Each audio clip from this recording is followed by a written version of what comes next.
Good morning बेटा। Welcome to Hindi class. आज हम हिंदी ग्रामर का चैप्टर 14 श्रीनगर की सैर रीड करेंगे। तो इस चैप्टर में क्या है बच्चे, जम्मू कश्मीर को धरती का स्वर्ग कहा जाता है, पूरी दुनिया का स्वर्ग कहा जाता है। हर किसी का सपना होता है कि वह चारों तरफ से खूबसूरत वादियों से घिरा हो। यहाँ की बर्फीली पहाड़ियाँ, शांत वातावरण और खूबसूरत नज़ारे इस शहर की खूबसूरती में चार चांद लगाते हैं। चार चांद लगाना मुहावरा है बेटा ये, तो इसका मतलब है शोभा बढ़ाना। कश्मीर भारत की आन बान और शान का प्रतीक है। तो बेटा सबसे पहले हम चैप्टर को रीड करने से पहले इसके जो वर्ड मीनिंग हैं वो हम करेंगे।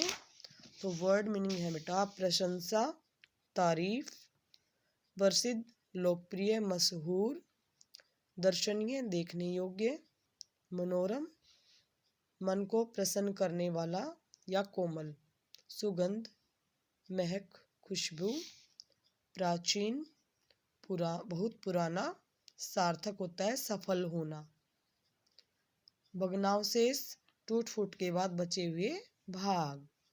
ठीक है। ध्वस्त होता है बेटा विध्वंस होना, नाश होना, नष्ट होना, कक्ष, कमरा। ठीक है। अब हम इस चैप्टर को रीड करेंगे। जम्मू कश्मीर भारत का सबसे उत्तरीय राज्य है, यानी उत्तर भारत का सबसे पहला राज्य जो है जम्मू कश्मीर है।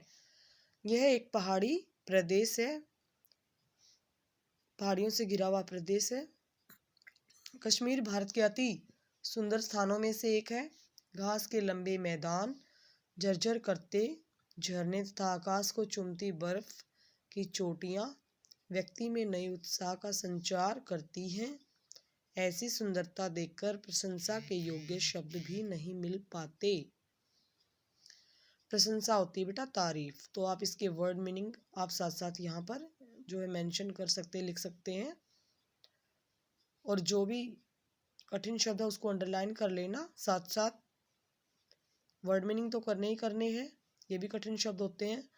और जो और कोई वर्ड आपको जैसे चोटियाँ हैं, सुंदरता है, मैदान है, तो ये चीज़ें उत्तरीय है, तो इन पे इस तरह के वर्ड हैं जो उन पे अंडरलाइन कर लेना।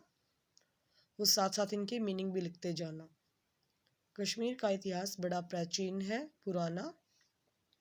कहते हैं इसे कश्यप ऋषि ने बसाया था। किसी समय से इसे विद्या का केंद्र माना जाता था।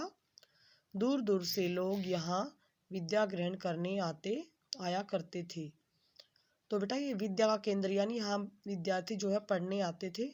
यहाँ के विद्वानों में कल्हण नाम है बेटा, विद्वान का कल्हण और आचार्य मम्मट, ठीक है, के नाम बड़े प्रसिद्ध हैं, लोकप्रिय हैं।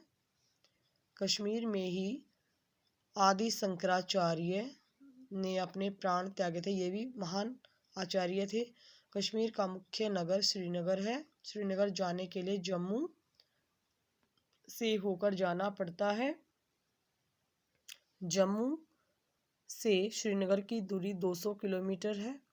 जम्मू तक जाने के लिए रेल यातायात उपलब्ध है, यानी रेल से जाना पड़ता है, परंतु उससे आगे बस द्वारा जाना होता है। बस में बैठा यात्री जब टेढ़ी मेढ़ी पहाड़ी सड़क पर चलता हुआ नदी, नालों, घाटियों, झरनों और पर्वतीय गुफाओं को, यानी पर्वत के अंदर से जो रास्ता निकाला जाता है ना, उसको गुफा बोलते हैं बेटा, को पार करता हुआ आगे बढ़ता है तो लगता है जैसे पंख लग गए हों।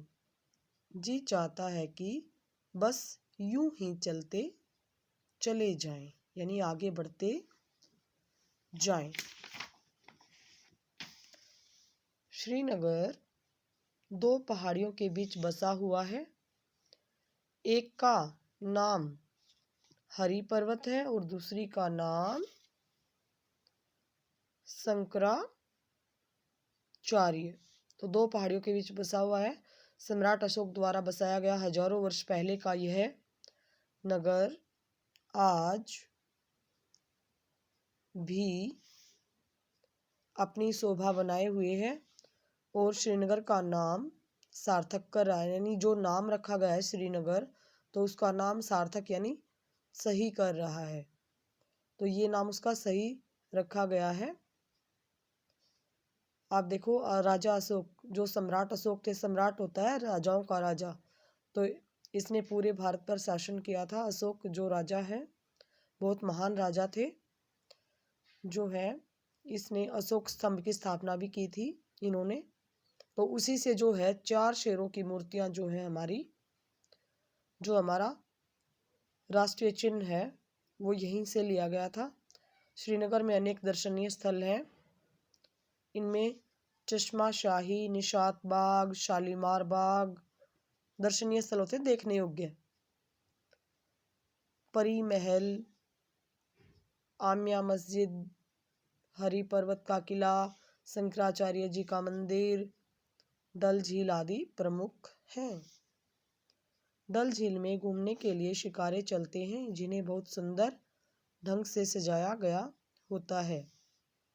नाव को शिकारे बोलते हैं। यात्री इनमें बैठकर डल झील की सैर करते हैं। डल झील मीलों में फैली हुई है। जैसे हम नापते हैं ना किलोमीटर, मीटर, तो इस तरह से मील होता है, ये भी नापतोल का वो है। तो मीलों में फैली हुई, बहुत दूर तक फैली हुई है।